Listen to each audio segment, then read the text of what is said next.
廣東人每日要食3萬幾隻乳鴿，其中有29,999隻做成咗石岐乳鴿，被譽為乳鴿做法嘅天花板。今日就將呢個價值600個 W 嘅做法教俾大家。先鼓醬鋪現成，首先攞2隻泰國進口嘅本地乳鴿，落啲鹽同埋白酒捽一捽佢，跟住沖洗乾淨，吸乾水分之後，就用一包鹽焗品嚟幫佢做個全身按摩，全身塗抹均勻之後，醃佢3個鐘頭。跟住落嚟教大家調一個脆過脆花嘅脆皮水。大紅浙醋100克，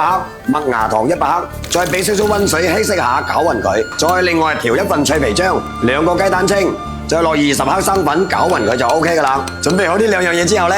跟住落嚟準備一壺900度嘅滾水，兜口兜面咁淋翻佢上去，幫佢沖個熱水涼。沖完涼之後就要做士巴噶啦喎，先全身塗一層脆皮水，一定要淋均勻啲啊，淋得越均勻，嗰啲皮就越脆噶啦。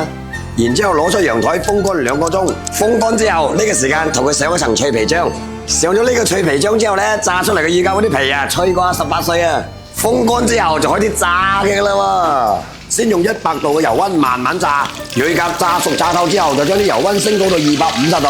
然之後將啲乳鴿皮再淋一淋佢，淋到啲金黃棗紅色，嗱呢個顏色就靚仔噶啦 ，OK 噶啦，斬件上台。酥脆爽口，香而不膩，擘開佢隻皮，哇，好多汁水啊！一啖咬落去，外焦裏嫩，香到冇得等啊！